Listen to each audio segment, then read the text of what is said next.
blow it in.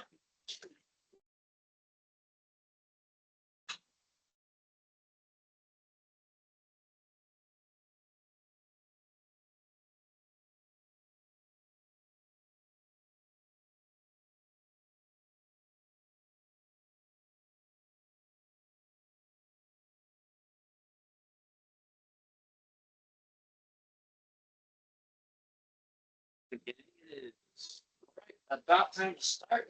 A minute late. Let's go ahead and get to it. First things first. Some of you are here in this country and in this weather for the first time in your lives, and it is not what you expect. You're from the mountainous far reaches of Nepal. This is easy. This is no problem. Let's go sunbathing. All right. So if you are not prepared clothes-wise, like you're really cold, and it's to the point that it's getting in the way of things like focusing on your research and making progress, let me know outside of class so we can help you out and make sure you have everything you need to be first safe and second successful. Moving on from that, does everybody have a research notebook, a logbook, a text file, a notes document on your phone? You have it?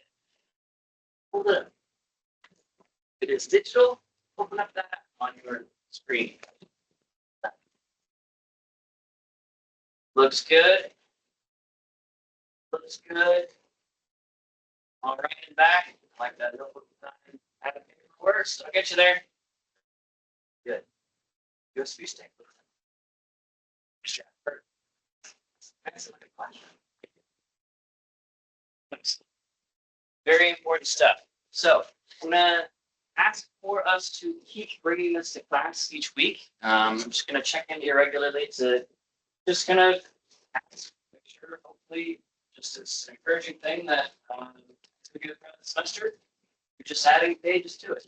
And it's digital, it's scrolled, it's longer and longer and longer.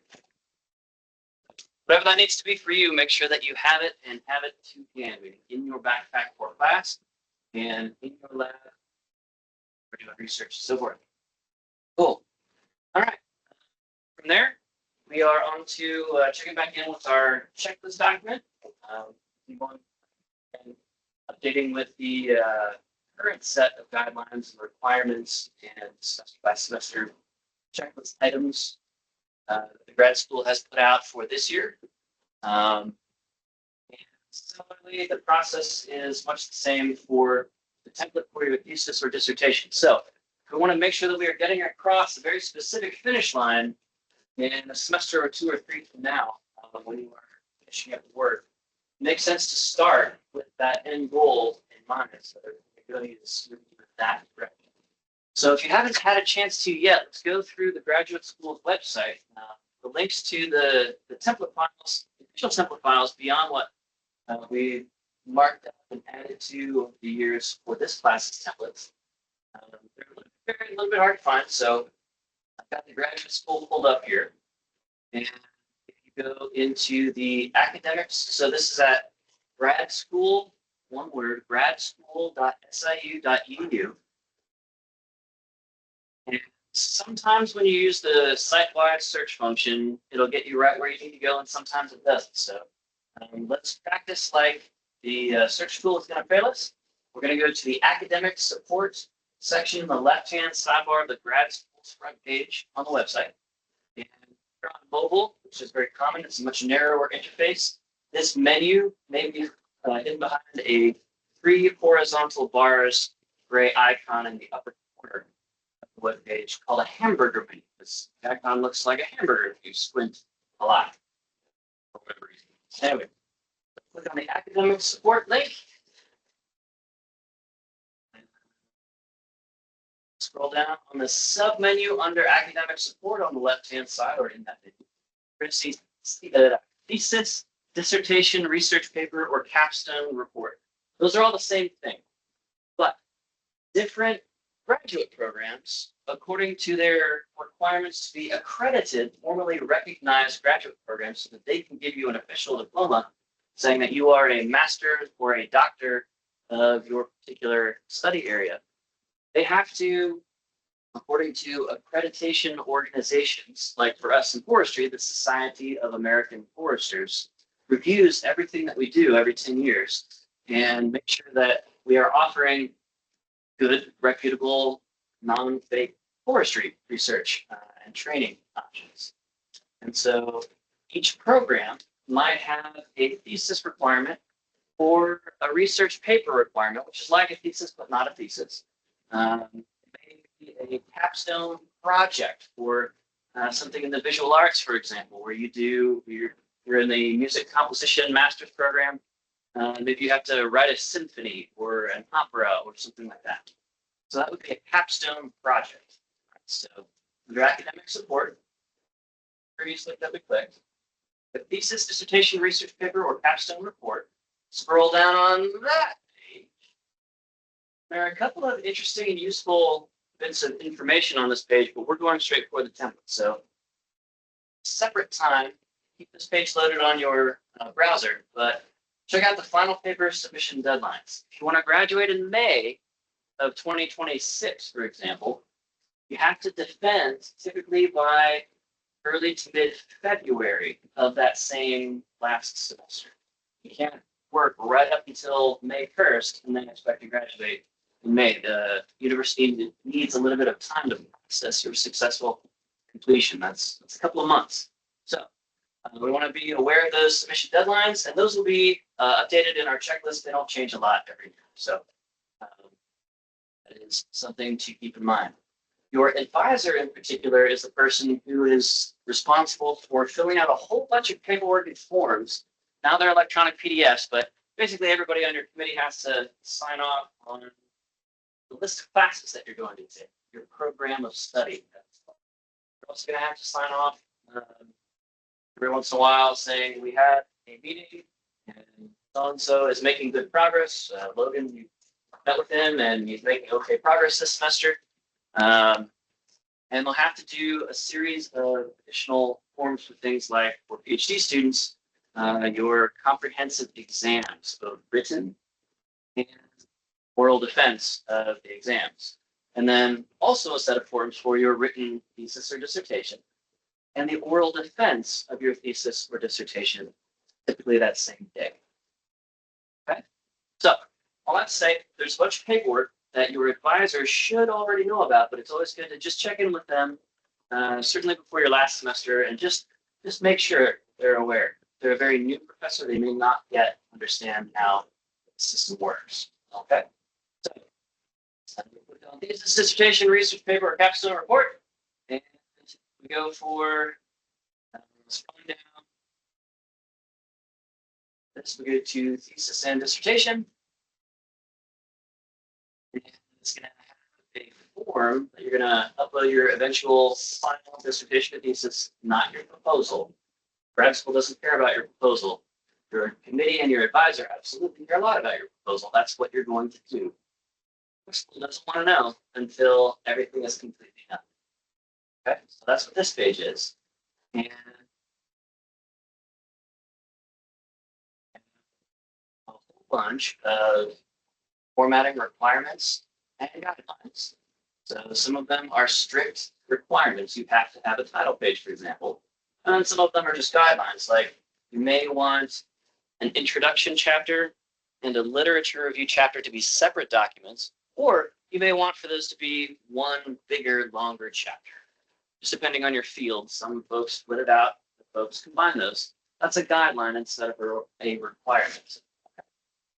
In the same list, we want to be aware of this, but we're not really focused too much on this level of detail at this stage, right? We're just trying to get an idea of our research project, get a research question together, start that literature review of what people have done and so forth. Those of you who've already written a thesis and you're doing your dissertation, this is all hopefully familiar to you, but if that was a traumatic experience, you may not remember it very well, so go back over it. On the templates link, that brings you to, we're primarily concerned with the dissertation template or the thesis template. Most of us are not doing creative writing in the College of Agriculture, but I suppose it's possible.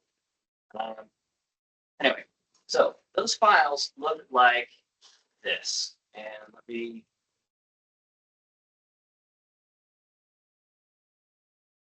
use share to another window. The outline format for thesis or dissertation.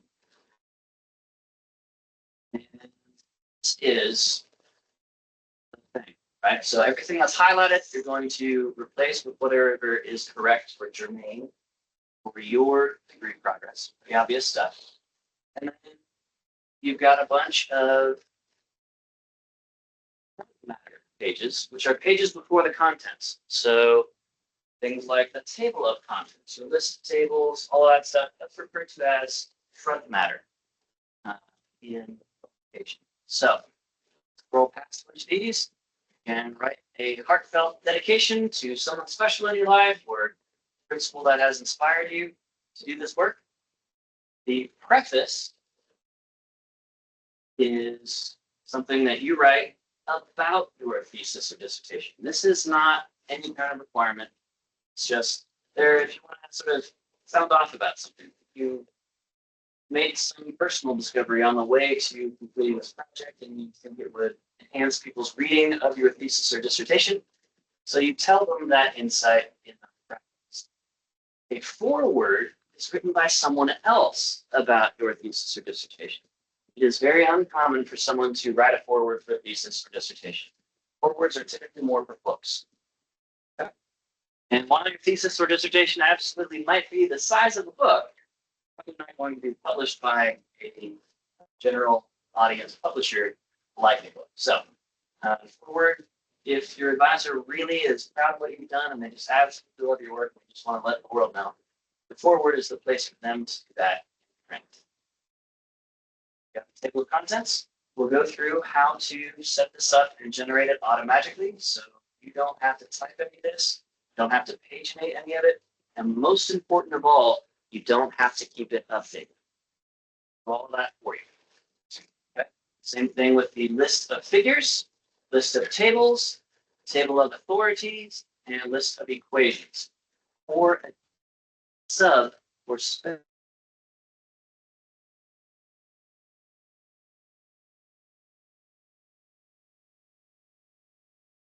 you get to your introduction. For a thesis, this is going to be introduction, lit review, methods, results, discussion, conclusion, works cited, a couple of appendices. For a dissertation, generally we're going to have a similar format, but instead of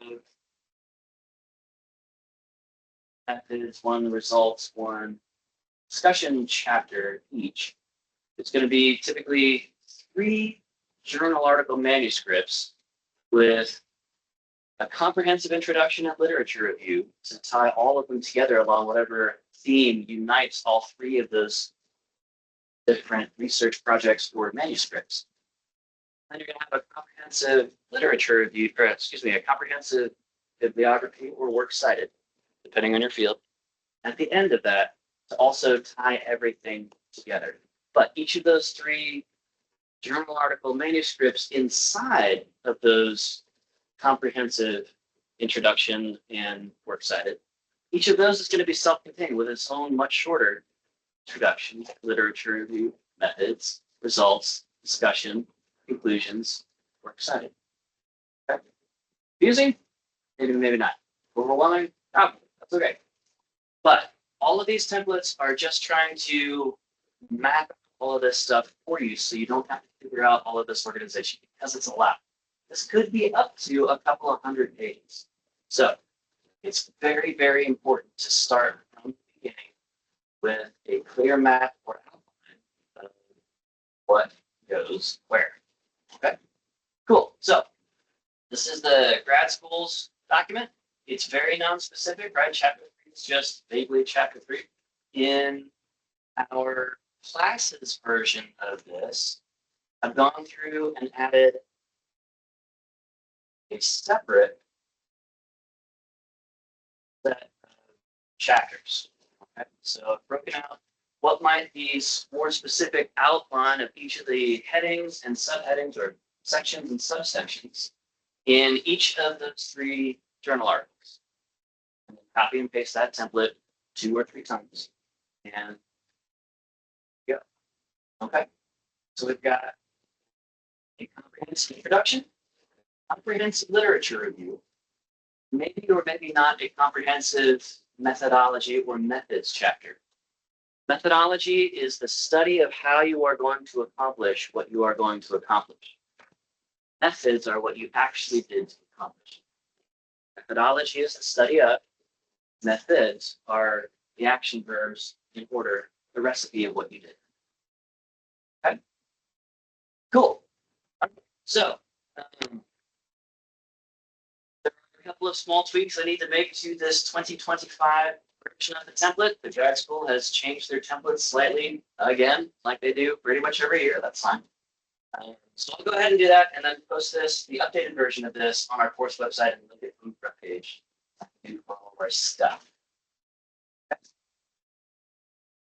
So how many of you, by a show of hands, have already started writing your thesis or dissertation proposal at this stage? Cool. So this is ready. You don't have to use this, right? You don't have to make me happy for the purpose of this class. If you already have a template, an outline, a big Word document, this template is 43 pages long. I have a lot of sections to go into it. You already have something that you're comfortable with and working on, and you'd rather use that, do that. Okay? Again, like we said on the first day of class, do not write or rewrite or duplicate any effort for this class relative to trying to make me happy. If there's one version of your thesis or dissertation proposal that already exists that you're already happy with, use that instead. Or if you're not quite there yet, you can use this. Just delete all the stuff that I have in italics here, all the suggestions and guidelines and stuff like that, and start putting in your ideas for your work as necessary. This can be a safe place to park all of that information. What I do not want you to do is blend those 2 approaches. Okay? There's a lot of semantic markup, right? So we have your navigation pane in the left-hand side.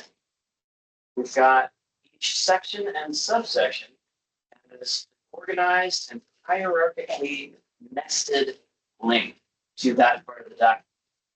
If you copy and paste out of this and into another document, it can break that semantic markup. It can break words' understanding of what you're trying to do.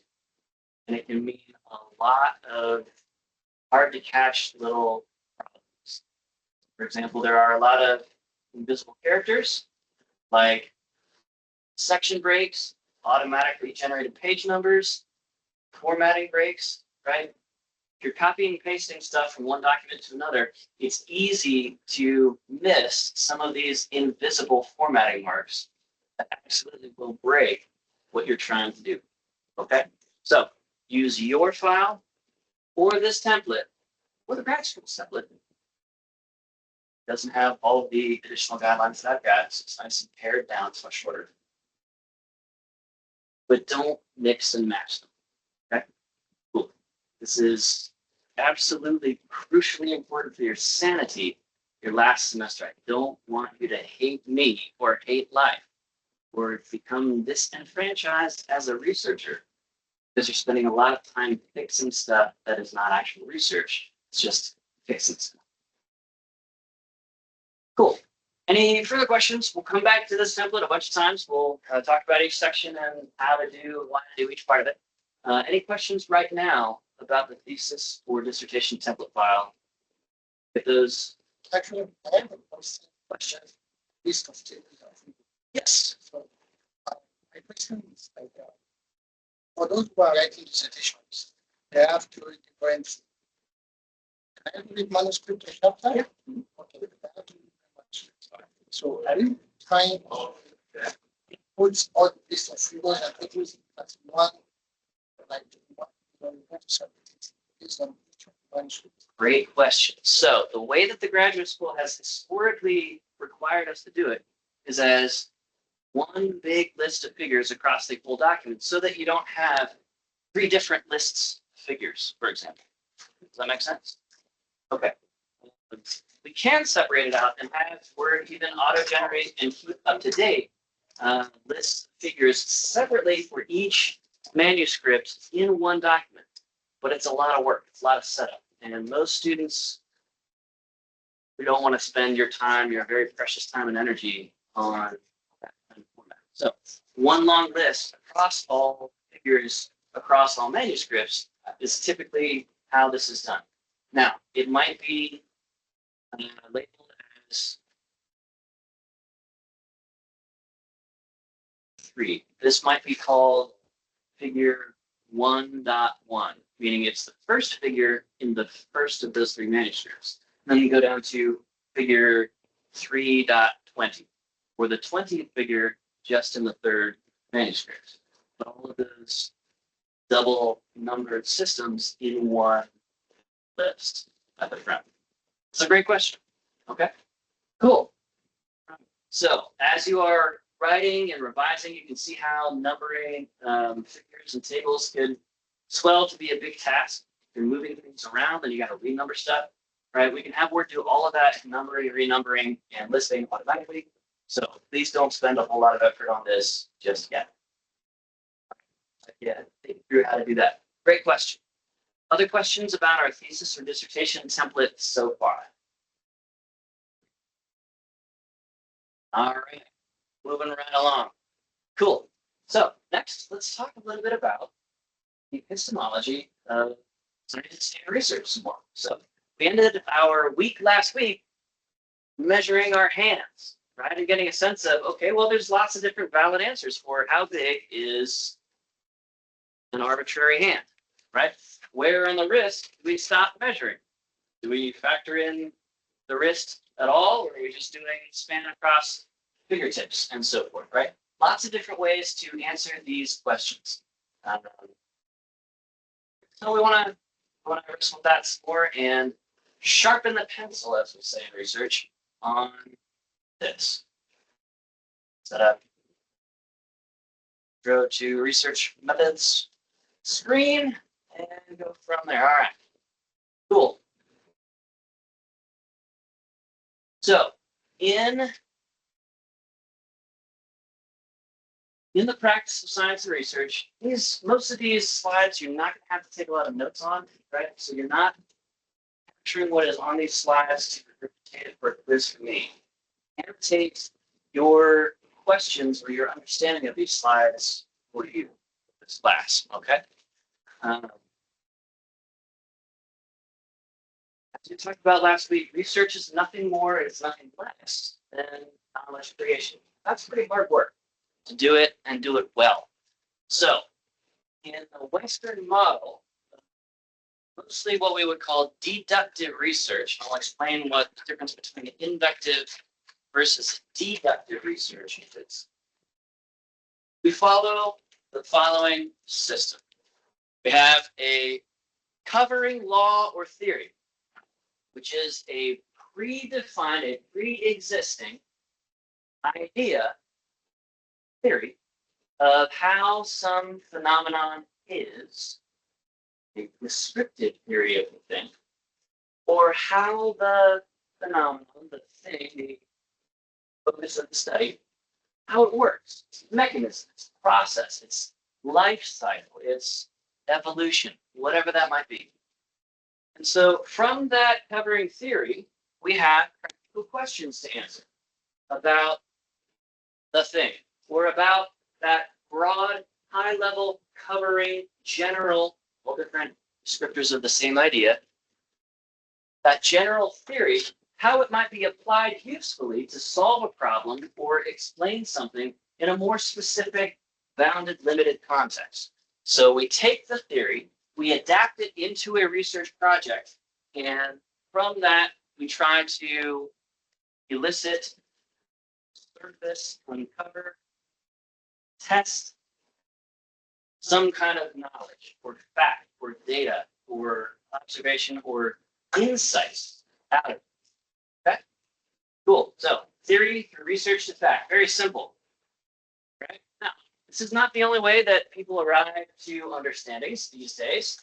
There are lots of alternatives to doing knowledge creation, like propaganda, like overgeneralization, finding something that appears to be true in a specific setting, context, scope, time, place, with a certain people or species or whatever, and then making the mistake of saying, well, it works like this over here. It probably works exactly like that over here. That's overgeneralization, taking what is known about a place and applying it too far elsewhere. Okay? Overgeneralization is a common mistake or impulse of newly minted researchers. You work your butt off, work so hard for a couple of years straight on figuring out some new piece of all of reality, all of what is known. And then you get hired, or you go on to another advanced degree, or you start working as a researcher, and your sense of how this thing works, there's some enthusiasm there, right? You put in the work to figure that thing out. Sometimes the little differences between what you or another researcher have studied versus a seemingly very similar phenomenon, mechanism, process in another space, those little differences can mean huge problems, mistakes, inaccuracies, falsehoods, and maybe real harm to people affected by overgeneralizing what is known in one place and misapplying it elsewhere. Okay? So, selective observation would be almost kind of the inverse of this, the negative inverse of overgeneralization, where we build a theory based on only the kinds of data, the observations, the inputs that seem to agree with the theory that we want it to be. So, selective observation is, wow, I had a really bad cold after it got real cold last winter. I bet cold air temperatures lead to upper respiratory infections, like the cold that I had. Well, as it turns out, that is not what drives upper respiratory infections. It's a contributing factor, but it has nothing to do with actual viral rhinitis. All right, cold weather does not make viruses magically appear in your nasal cavities or your sinuses and give you an infection. Okay, but if that's all you see, it is cold and then I get a cold, that's selective observation. Okay, premature closure is a lot like selective observation. They are not the same thing, they are adjacent. So premature closure is I'm running a study and we're collecting all the data we can across all the different variables we think we need and so forth. And I'm not wanting, so let's stop the study and analyze our results and move on. Draw our conclusions as best we can from what we've got. Now, this is a practical concern and consideration for all researchers, right? None of us have infinite money or time or staff or resources. So we do have to close off every study at some point. But premature closure is, I've got my first 5 qualitative interviews and I'm mostly hearing the same thing across those 5. I think I'm good. I don't need to spend any extra work on capturing more interviews because I'm just going to hear more of the same thing. Okay. Premature closure is studying something and then pulling the plug on what might influence or shape or guide the data analyses prematurely before you have a more completely accurate picture according to what you are able to get. The halo effect is understood were used a couple of different ways between science literature and popular press and discussions. So let's talk about both. The halo effect is sort of the term that can be applied to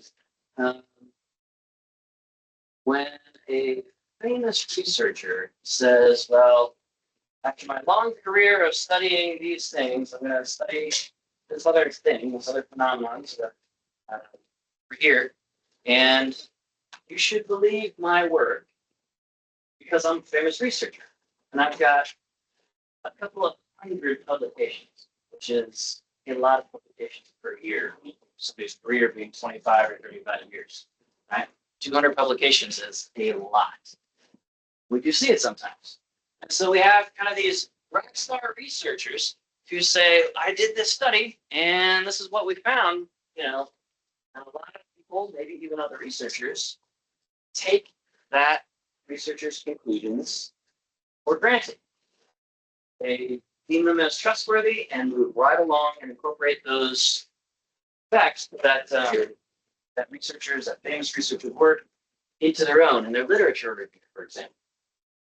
But the famousness of a researcher, the number of LinkedIn contacts they have, or ResearchGate contacts they have, or Facebook friends they have, or any of that stuff, doesn't matter, right? The phenomenon is, or it's not, but it is, or it's not, completely irrespective of somebody's reputation adding phantom or false weight to trustworthiness to the conclusions or the publications that they're putting out there. Okay. Another kind of halo effect is when you will see this in both ways. Another kind of halo effect is when somebody is doing research on something that feels very important to a lot of people, morally or for safety concerns, or it's just popular maybe for some reason. It's hip, it's interesting, it's pop culture right now kind of thing. That can color people's perceptions of what that research is saying. So if it's cool and exciting, people may not look too closely at the chain of logic that is finding recommendations out of that research, for example. So you can see how the halo effect could actually harm real people in real ways when you fall into the trap of the halo effect on medical research.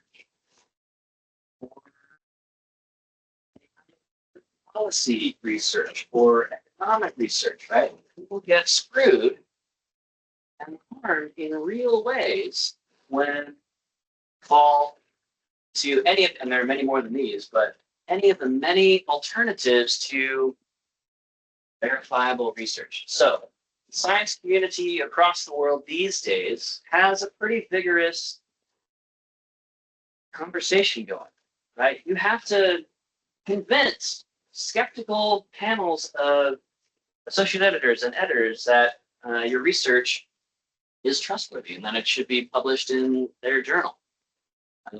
People who read those journals have to be convinced that the content of those scientific and research journals, that content is trustworthy and valuable and worthy of emulating and extending and so forth. And if someone doesn't believe that, they are absolutely within their rights to call up the study authors, send an email or whatever, and say, hey, can you send me your data tables? I'd like to reanalyze those.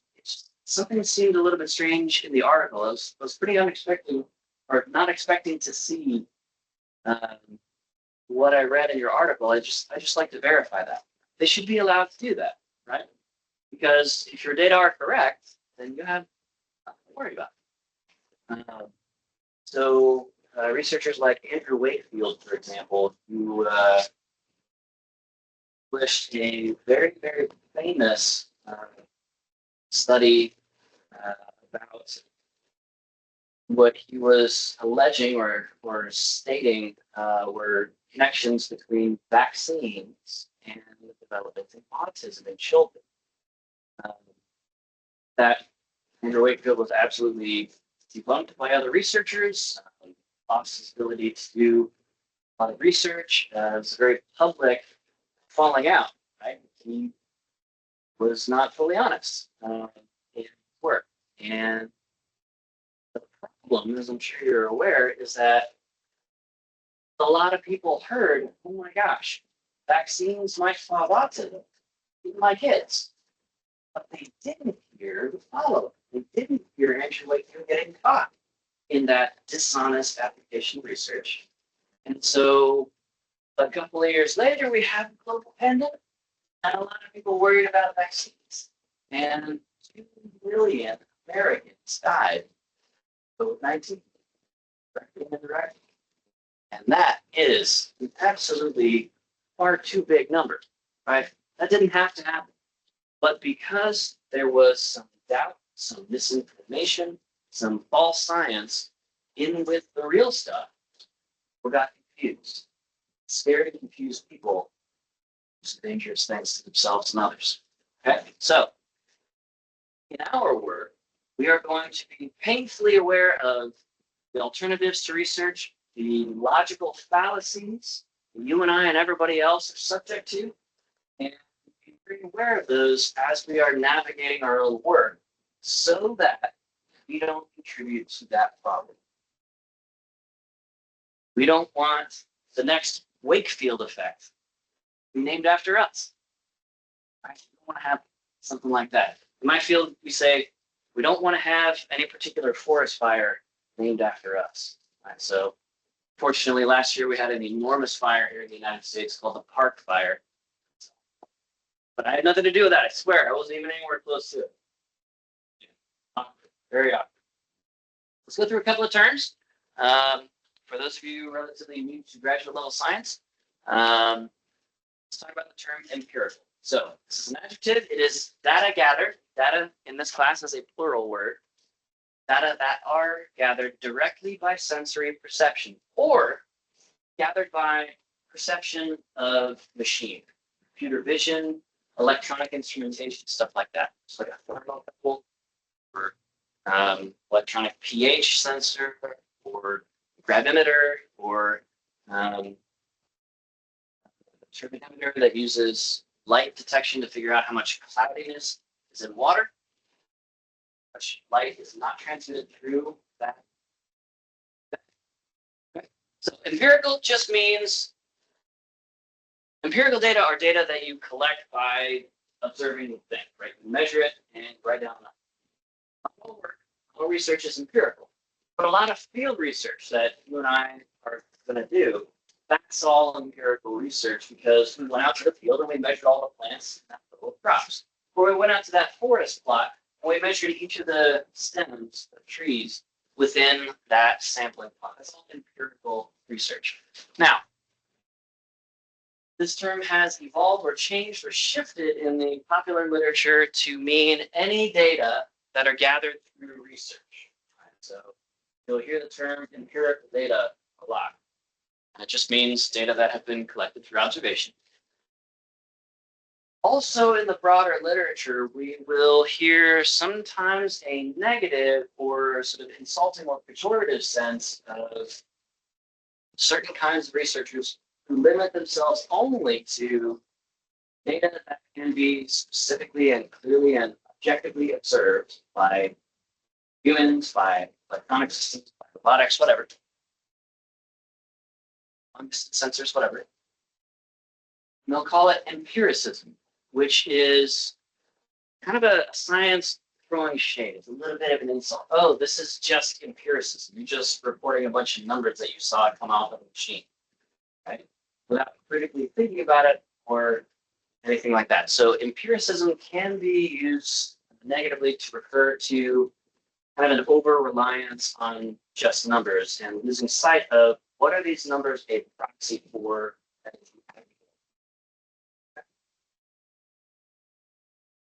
Cool. Data are.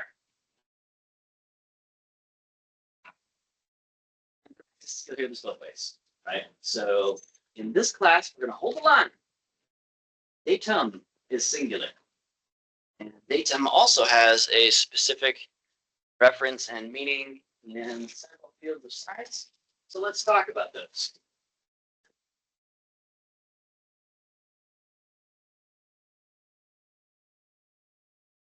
The datum in geographic research. Geospatial census is a fixed reference point. It is a location. It is one place. And that geodetic datum might be defined as 3 coordinates. How far east or west? How far north or south? How far up or down?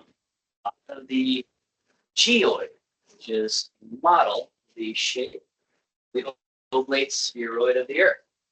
Data would be expressed as in reference to that datum. So the North Pole, the geographic North Pole, is a datum. It's a fixed single reference point along which all of our, or the equator with prime meridian. So the equator, that's latitude, prime meridian is longitude. Those are geodetic datum. So I guess they are data. But data is any single data are collected as individual bits of information, knowledge, fact, truth, observation. Okay. Like we talked about earlier in the class, methodology is the thought process, the justification, the reasoning behind the development of the state of the art of how to do what you're going to do. Incorporating things like, what is the context of your study? Historic, spatial, social, physical, geographic, all those things are context.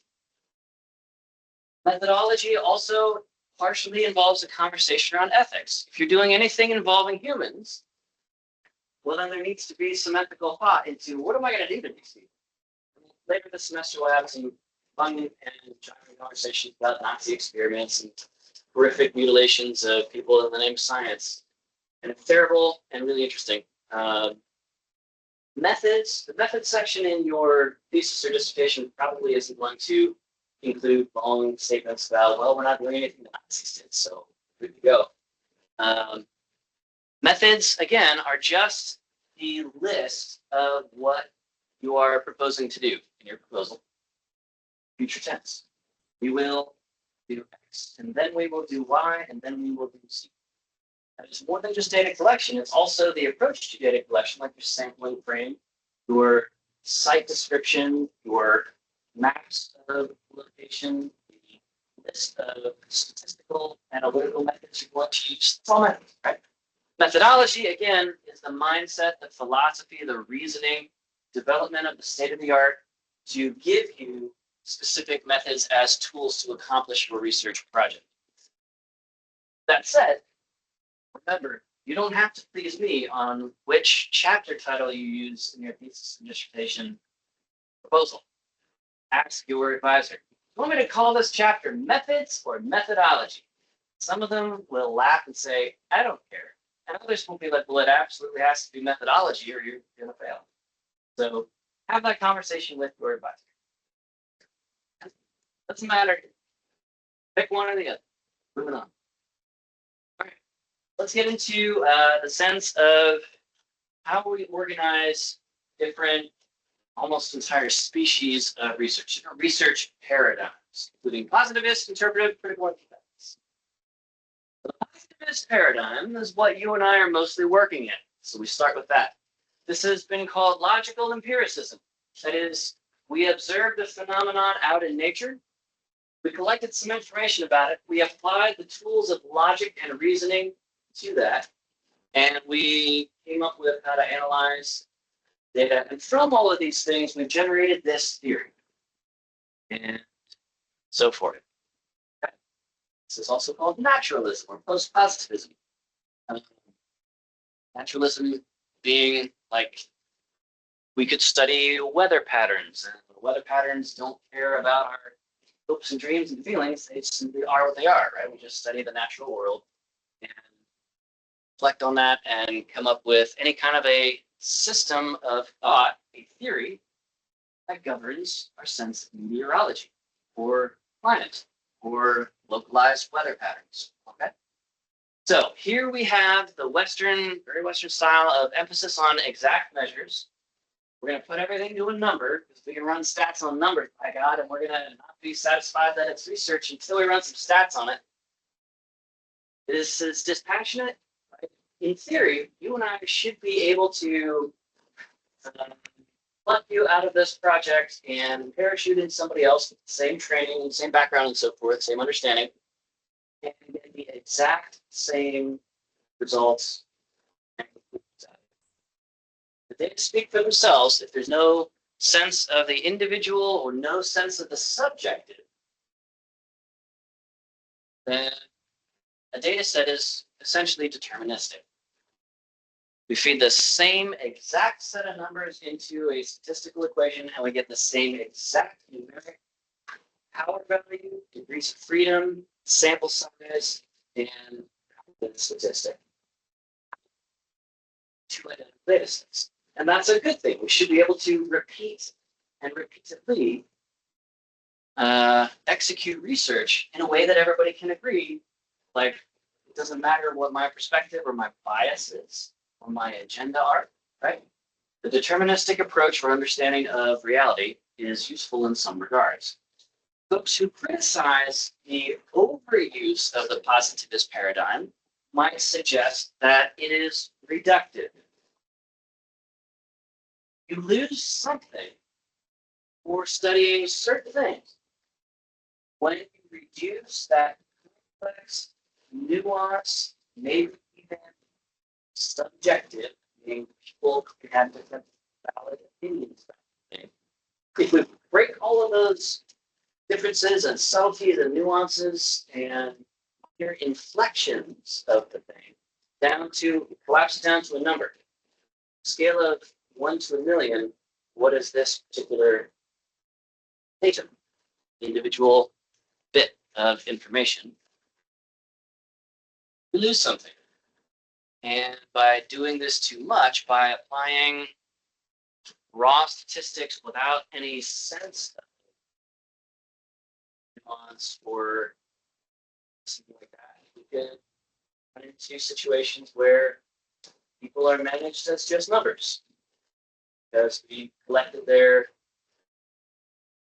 blood pressure, blood glucose, their height, and their weight, and based on those biometric numbers, characteristics, with which we are going to summarize an entire person.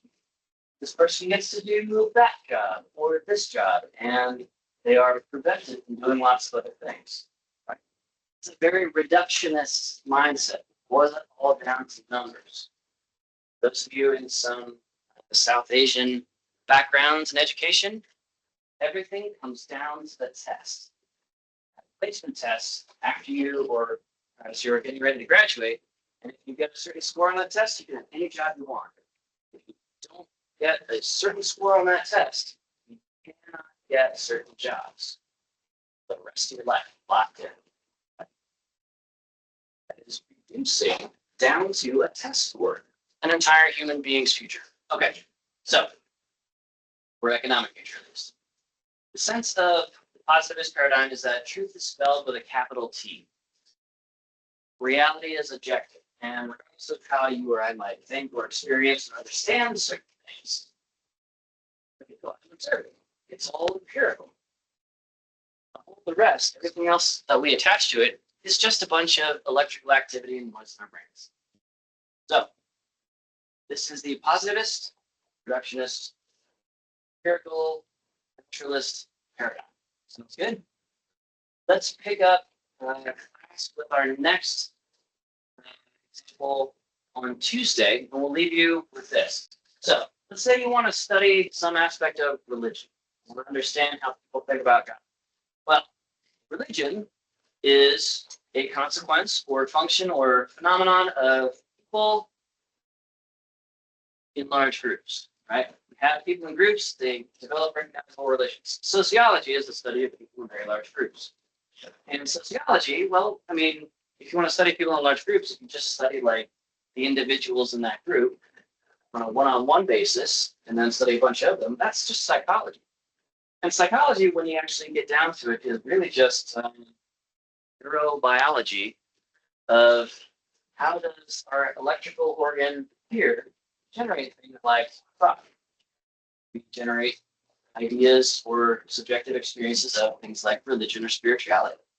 Now, all biology is just, I mean, if you just keep zooming in, it's molecular biology, down to the protein, down to organs in a cell, so forth. That's all just chemistry. And chemistry, when you zoom in even further, that's just subatomic particles. So if you understand protons and neutrons, quarks, gluons, leptons, all that stuff, then basically have an understanding of it. And all physics is just math. Right? So this is an absurd example. This doesn't really work like this in the real world, of course. But critics of the positivist approach say, look, we're in danger of treating everything as math. But it doesn't work. A lot of things. Right? What's the equation for love? All right. We'll pick it up right here on Tuesday next. Stay warm. If you are not able to stay warm, hang back, chat after class here. So you can tell us it up with a warm winter jacket and so forth. Thanks, guys. See you next time. For our class recording on the website. That's all done, transcoding and transcribing.